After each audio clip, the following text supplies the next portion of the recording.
Walaupun disumpah juga sumpah pocong aja suruh kesini sekalian. Biar tahu rasa.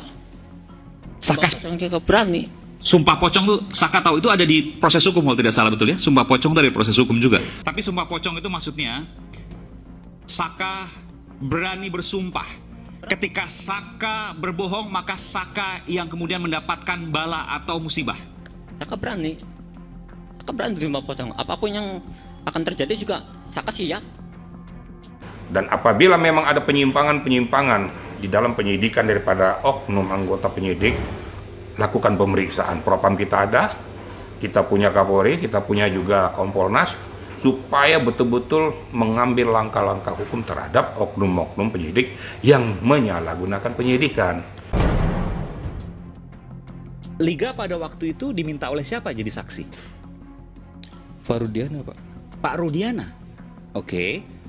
Dari mana kemudian Pak Rudiana tahu kalau Liga mengetahui kejadian di TKP tersebut? Sampai sekarang saya belum tahu. Betul, belum tahu. Pada waktu itu kan Pak Rudiana minta Liga. Ya. Betul ya? Pada waktu itu kenapa Liga mau?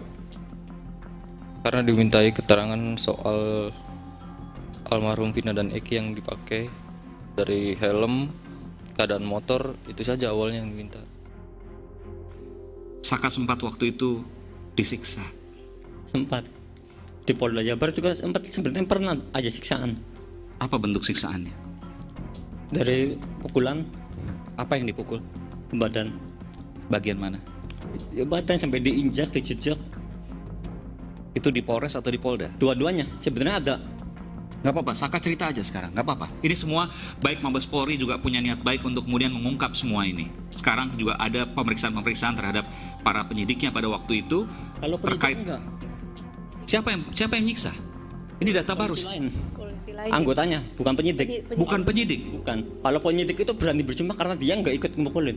Tapi anggotanya. Dia pakai pakaian preman begitu ya, bukan pakai pakaian polisi.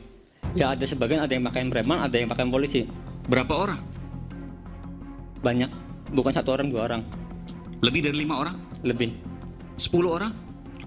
Tiap pagi, tiap apel propos tuh, orang tuh bergila masuk. Tiap datang tuh, udah pasti dipukulin. Ini penting untuk kemudian jadi bahan penyelidikan. Iya. Tapi jangan terlalu dipaksa. Iya, ya. betul. Gimana Saka? Tiap hari tuh, kayak gitu. Tiap hari disiksa? Hari. Tiap habis apel propos, pagi. Badan? Ya diinjak-injak, dipukulin. Sampai kepala aja dipukul pakai gembok. Kepala dipukul pakai gembok. Di bagian mana? Kepala. Di bagian mana? Belakang, depan? Kepala semuanya.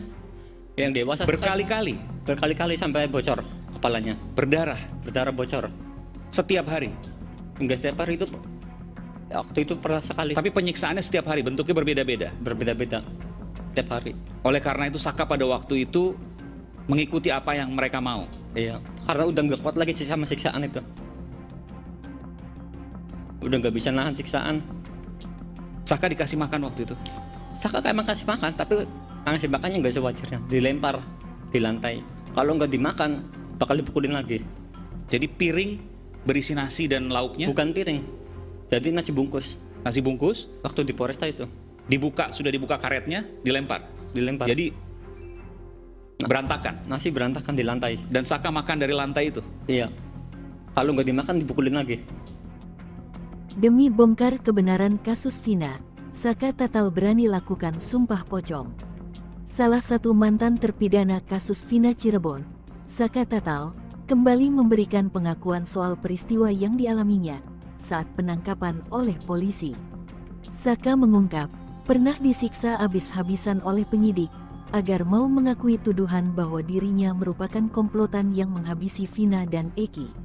Saka mengaku, dirinya berani sumpah pocong untuk membuktikan bahwa cerita yang selama ini dia ungkapkan adalah benar adanya. Saka juga berharap semua oknum yang saat itu menyiksanya mendapatkan karma yang setimpal. Saka Tatal juga mengaku siap menerima segala risiko dari sumpah yang ia lakukan jika memang terbukti dirinya berbohong. Saka tidak melakukan apa yang dituduhkan, diputuskan sama sekali. Saka tidak mengetahui apa yang terjadi waktu itu. Saka tidak tahu. Bahwasanya Saka aja tuh ada di rumah. kejadiannya aja ada nggak, Saka tuh nggak tahu. Tiba-tiba diambil waktu itu, ditangkap. Ya tiba-tiba juga ditangkap, nggak ada keterangan apapun. Ya ditangkap juga setelah habis isi bensin. Surat penangkapan nggak ada. Saya juga sebagai Purnawirawan Polri berharap kepada penyidik-penyidik kita ini supaya lebih greget. Saya pernah mengatakan bahwa lebih bagus melepaskan tersangka daripada ya, menahan, memeriksa, atau mempidanakan seseorang yang tidak pernah berbuat kesalahan. Kita berdosa kepada yang bersangkutan, kepada yang Maha Kuasa. Saksi Liga Akbar mengaku dipaksa ayah Eki dan diarahkan oleh polisi pada saat itu untuk memberikan kesaksian palsu pada kasus Vina Cirebon. Liga Akbar juga sampai menahan tangis, mengingat kejadian 2016 lalu, di mana dirinya sangat merasa ketakutan karena diperiksa sendirian dan dipaksa untuk memberi kesaksian yang sebenarnya tak pernah diketahuinya. Liga Akbar mengaku sangat menyesal karena perkataan dirinya lah 8 terpidana kasus Vina harus mendekam di balik jeruji besi. Pada waktu kejadian, Liga ada di mana? Ada di warung SMA 4 saya, Pak. Dekat dengan kejadian TKP itu? Agak jauh. Agak jauh. Iya. Kenapa Pak Rudiana memilih Liga? Apa karena kenal atau karena apa waktu itu? Mungkin karena kedekatan saya sama almarhum Eki dulu. Oh, lalu kemudian apa yang disampaikan Pak Rudiana waktu itu yang seingat Liga? Hanya itu saja, Pak. Diminta tolong, nggak bahasanya seperti apa Pak Rudiana waktu itu? Minta tolong buat memperkuat bukti. Iya. Kan Saya- Liga bilang, saya nggak tahu Pak. Iya. Sempat bilang nggak gitu ke Pak Sempat. Rudiana? Iya, sempat. Terus kenapa kemudian Liga dipaksa atau gimana? Tiba-tiba saya dijemput, Pak, di rumah. Nah terus skenarionya siapa yang ngajarin? Skenario itu, saya udah menolak berapa kali, Hah? dibantu sama pemeriksa. Oh, jadi pemeriksa yang ngasih bahwa ntar kamu ngaku kalau kamu ngelihat, kamu melihat Vina dan Eki dipukulin, dilemparin batu dan seterusnya begitu. Diajarin data-data itu. Bukan diajarin, dirangkai, Pak. Iya, maksudnya disampaikan, disuplai, dipasok ke Liga, Dibantu. Jadi Liga ya diajarin dong bahasanya, betul ya? Apa yang Saka tahu tentang teman-teman atau mungkin orang yang lebih tua ya, yang sekarang berada di penjara? Saka sempat berada dalam satu sel bersama mereka kan? Sempat. Apa yang mereka katakan kepada Saka? Apa yang Saka tahu tentang mereka? Ya kalau satu sel tuh dipisah. Jadi tiap kamar beda-beda. Jadi nggak semuanya bareng. Ya cuman saya pernah waktu sama Eka Sandi satu sel. Yang sabar tuh Bambang baik pada baik. Beli ngelakoni cuman kok melas. Nih Aldi adiknya tuh. Eka Sandi. Apa artinya itu, Bu? Artinya dia tuh curhatin, dia sama-sama curhat berbagi. Eka juga menyatakan dia tidak bersalah. Saya juga tidak mengakui sebenarnya, tapi terpaksa mengakui. Jadi dia tuh mengasih saran kepada Saka sabar gitu. Terlepas apa benar atau tidaknya peristiwa itu, apakah dia pelaku atau tidak, nanti akan dibuktikan di pengadilan.